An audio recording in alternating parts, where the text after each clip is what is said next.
This is a short bite episode of Homeschool Together.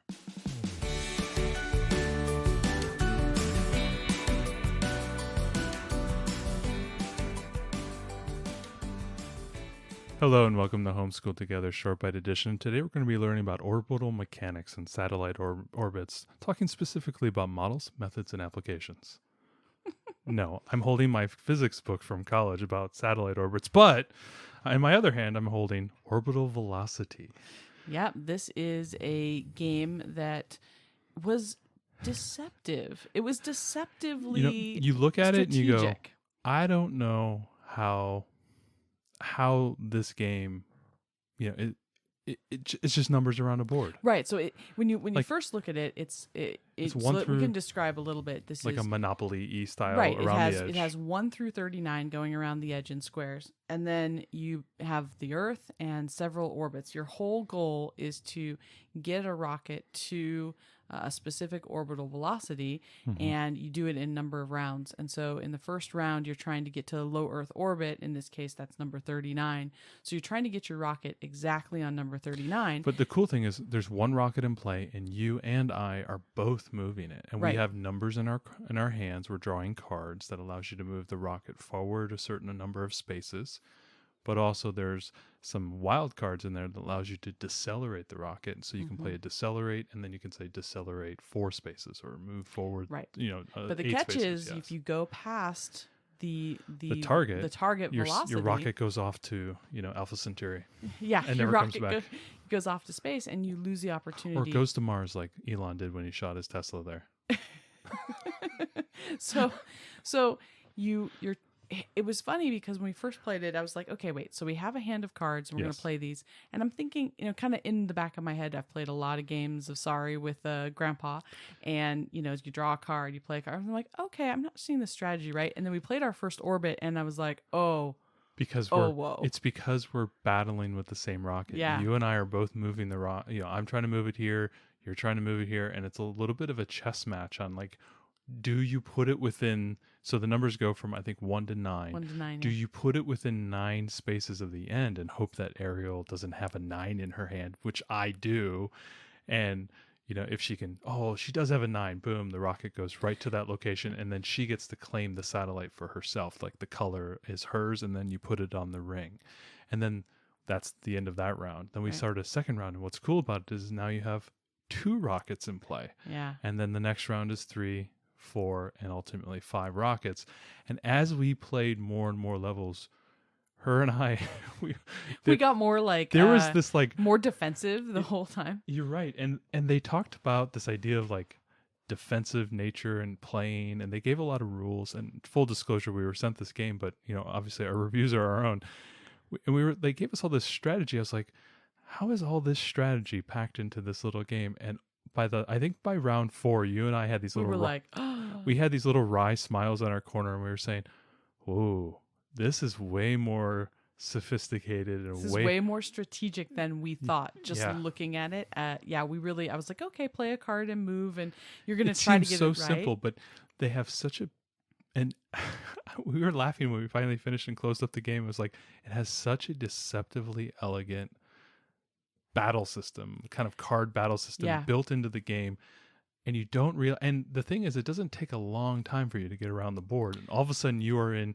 Once you get to like 15 or 20, all of a sudden the game starts to play, because you're like, okay, I could literally play 2 cards and get there, or she could play 1 card and I could get another card. And I'm on the satellite, and all of a sudden you're starting to think about, should I play the 5 or should I play the 3 or should I play the 9? Should I take them within the 9?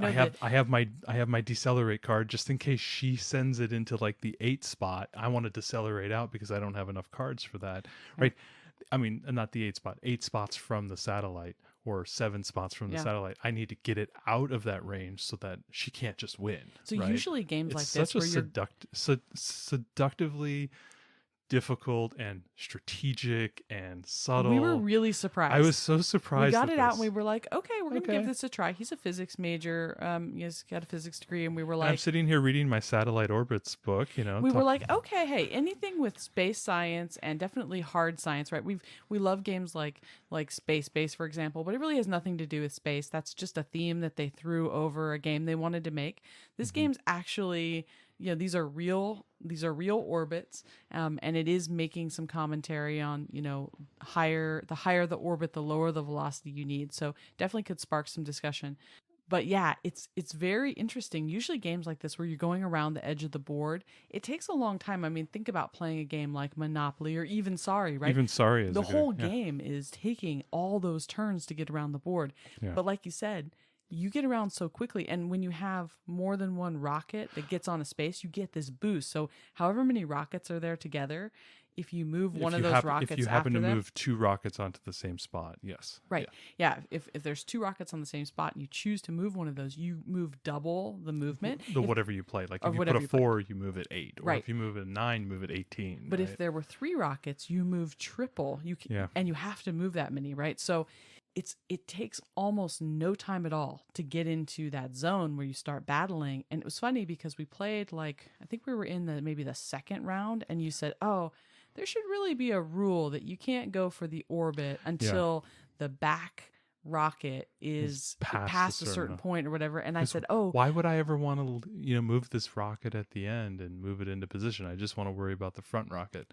And man, were we wrong. We were, yeah. Like, and I was like, no, I think once you get the strategy, and that's exactly what happened. The first rocket gets kind of close to that danger zone where it's within 9 of the target. And then you start moving back rockets. And then you're moving the back rockets forward until the point where it's a game of chicken. Like, one of you has got to make the decision to move it into a zone where the other one could go ahead and... It's a risk taking too at the end. It is, and there's less lower value cards than there are higher value cards. Yeah, they flip that, right?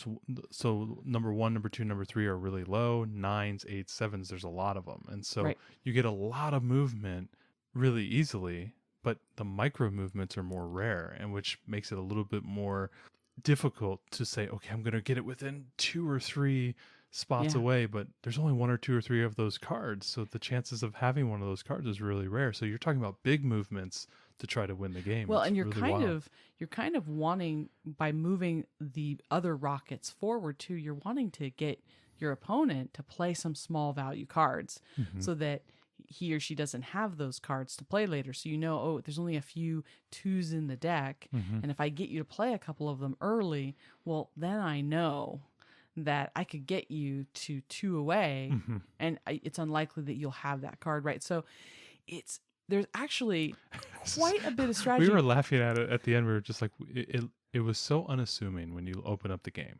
There's these little pieces, the board. They're super cute. They're these little clear... Beautifully designed box. Yeah, really beautifully designed board and pieces. And I thought the satellite holders, like the way they sheath around the satellite was really fancy. Yeah, there's little satellite holder stands, and they're plastic, and the satellites they are plastic. They kind of sit into it. It's really cool. And they fit into there just perfectly. And then there's the little plastic rockets. Kind of old school 1950s retro style rockets. Yeah, it's all really cool looking. So yeah, it all looked very stylish. I liked the styling on it, but we just didn't think it was going to be as strategic as it ended up being. I'm going to be honest. I didn't know if it was going to be as exciting as I thought it was going to be, but it got really exciting at the end. All of a sudden, it was a chess match. It was like chess, and it became very fun right at the end. Like, and we were, and the way they score the winning is, you have 5 levels of satellites that you have to put in 5 rounds, and if you get whoever gets the most rounds wins, or if there's a tie, like it's 2-2,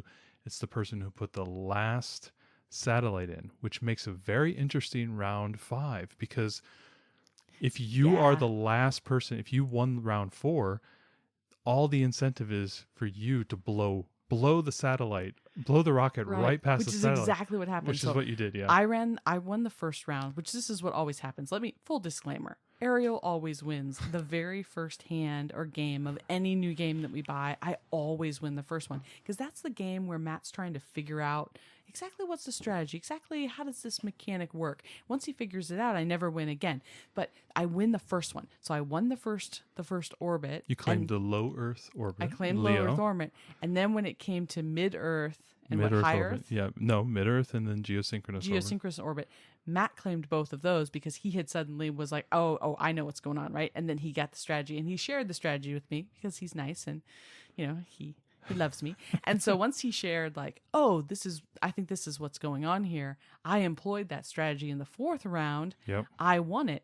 At this point, the rules of the game say... And you won the Molnia, level orbit. And these are all real orbits, too. This is all real. So I won that orbit, and the way that the rules state is whoever has the most orbits wins. If there's a tie, whoever has the furthest orbit will win. Well, at this point, I had the furthest. So there's no incentive for me to try to hit the mark on the fifth one. Yeah. So all I had to do... And he was like trying to decelerate like crazy as I'm trying to lay down cards to just blow on past the orbit so that I could win at the end. Because I didn't care about getting the last fifth satellite. level, which is the Lagrange point. I think is if my physics remind, it's the L2 L2, orbit. right? The L2 orbit is the 0 point between the Earth and the Sun. There's these two magical points, I think, in front and behind Earth where the pull of gravity from Earth and the Sun is 0, and so you just kind of can sit out there. And I think in some bigger planets like Jupiter and Saturn, if I'm right, you can correct me via email, but I believe sometimes they collect larger objects, collect small little asteroids and dust and material that kind of sits at these points because there's 0 points between the way that gravity pulls on the Earth and pulls on the Sun, and there's just kind of this middle point where there's just perfect. And I think that was the L2 orbit. If I'm right, I could look it up. So I got my satellite orbits book. So it's interesting. If you blow past an orbit, a target orbital velocity earlier in the game, you'll lose one of your 5 cards for the next round. So you'll only have a hand of 4. So there is right before all the target orbits, there's a parking orbit. And if you hit that spot with the rocket, then you'll gain back your card. So there's a mechanic there to kind of prevent you from just saying, oh, this isn't going my way. I'm just gonna, toss this one and no one's gonna get this orbit. They did have a mechanic there for that. What I thought was good about this was, the game has a ton of mental math. The whole time I'm counting spaces. I'm doing it in my head. Okay, if I move here, that's how many spaces. And I did so much counting, and then I had to do kind of some extra addition in my head. Well, if I go here, I don't think he's going to move that rocket. And I've got this card. Okay, that puts me how many spaces away? Tons and tons of mental math. This was a great mental math game to figure out the strategy of where you wanted to be. And I think because of the really cool styling, it's a great jumping off point for studying about space topics and about satellites and how that works. Everything we do now, right? We've got GPS on our phones, and that's all satellite based. And I think it's kind of it's something that we don't think of. We talk about space with our kids, and we study the planets and landing on the moon and Mars and things. I don't know how much we really talk about satellites, but that's kind of like that's the workhorse of space, right? We're constantly sending up satellites. Yeah, and I think it's a great touchstone point for further education on the space around the planet. It's a great way to kind of watch old rocket videos, and a good excuse to go and look up a lot of the great private space flight stuff that's going on right now with SpaceX and Blue Origin, and I think Virgin as well, but Virgin's doing more of like a tourism thing. But being able to see the new frontier, the new future that we're starting to see, and hopefully in the next 50 years we'll start seeing some really exciting things. I think this is kind of one of those moments, like if you're watch the old Kennedy speech, I think at Rice University, where he says, we're going to the moon not because it's easy, because it's hard, and he does that whole speech. And then, I think within 10 to 15 years, we were on the moon. I think we're at one of those moments now where a lot of our kids, especially the early learners, are going to start seeing these great discovery motions. Put some people on the moon again. We'll put some people on Mars within their lifetime, hopefully. And I think it's going to be one of these great watershed moments, especially if you're a STEM person, someone who's really focused on the importance of STEM and how not just that will provide them a good life, but also how important STEM is in the world around us, whether it's technology that sits in our hand, especially when I realized that the L2 point is not what I described. That's the L4 and the L5 points. Ooh, shame, physics major, shame. You know what? That was so long ago. I'm a stay-at-home dad now. I can pull that excuse. But just the idea that like these type of games that are they take wonky subjects, satellite orbits, and make it kind of fun and exciting and give it as a touchstone to more learning. I'm always a big fan of those type of things. Yeah, I mean, a lot of games have great themes, but it doesn't often actually correspond to the subject matter. Yeah. It's like, well, but that looks great, but you could have made this be about anything. Yeah, the dynamic and built, this is not that. Yeah, the dynamic is built in the idea of you're applying a number to move something, and that easily corresponds to rocket fuel moving a satellite into orbit. And to get it further into a further orbit, you need to use more fuel. Well, yeah, you need to and that attain a higher velocity. And just the idea of being able to play and move your rocket further and further and further away, in essence, playing like fuel cards and like the old Solar Quest game that you have. Yes. What is you're gonna have to do it now? Your fuel filling noise. Yeah, if you play Solar Quest, you can't play without the... You can't play with this. I did not know this, but when I met you, and this was one of our favorite childhood games. If you haven't played Solar Quest, I think they may be reprinting it now, but it was a game from the 80s. It was basically Monopoly in space. It was one of my favorite games as a kid. Yeah. And then I met you. We were still dating, and you came over, and I'm like, we got to play this. This was my favorite game as a kid. And you got to use all the fuel hydron stuff. And all of a sudden, you're like, bloop, bloop, bloop, bloop, bloop, bloop. And we all looked at you. My mom and dad and I looked at you like, what was that? And we were like, well, you make fuel noises, don't you? And that's when I knew he was the one. No. He was like, you can't. You knew that always... way. You knew it way before when I dropped the aerial puns on the first day. Oh, you did. But anyway, we digress. This game is phenomenal. We had a lot of fun. We really had a lot of fun with it. It's definitely a game we're going to keep on the shelf. It's not often to find good hard science STEM games. The other thing, it really isn't. The one disclosure is maybe not for like a very early learner. You're definitely going to need some head math, being able to do simple math.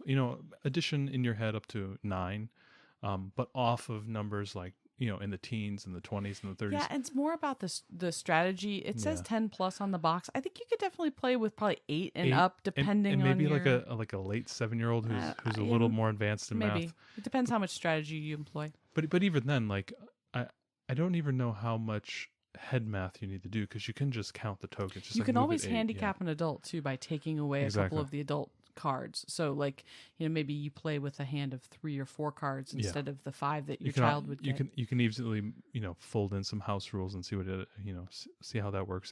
I'm a big fan of shooting the rocket past the L2 point and being able to decelerate back into the L2 point. He's trying to make up rules, y'all. So the way the orbits are on the board is that the low Earth orbit is the 39, but like the L2 orbit is like 35. Right, because it does need a lower orbital velocity to stay in that orbit. That's the reason. Regardless, I like the idea of being able to blow it past to like 39 and then play a decelerate card to bring it back. I thought that might be a nice house rule, but it is what it is. But we're not going to play that way because I won. I know you did. By shooting your rocket into space. I mean, hey, listen, sacrifices need to be made, Booza. Just wasted budgets, bloated aerial space budgets. We're shooting rockets into space. Well, but we had a great time with this one. It's hard. It's difficult one to other find thing. hard science They have games. a great video on showing how to play the game, and we'll link that in the show notes as well. We appreciate good how to play videos from the companies. I cannot tell you how well done this video was. It made the game play so well. The animations were really easy to understand. It took 5-6 minutes. Right. I was like, I started to open the book to read it to you, and I was like, wait a minute. I'm just going to check if there's a how to play. And I remembered that they'd sent us one. It's on YouTube for everyone. And yeah, I agree. It was like, oh, thank goodness. We didn't have to pick up the rule book. Oh, one time there was one rule that you made me check, which I confirmed that I was right. But other than that, it was a good how to play video. You're right. Yep. It was really good. So this was a fun one. If you have a kid who's really into space, you want something that's hard science and it's not just a window dressing type of theme, then this is a good one to look at. So Orbital Velocity.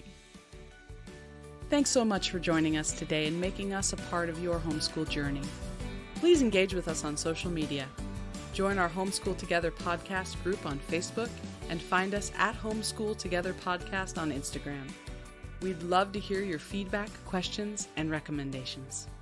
Until next time, Happy homeschooling!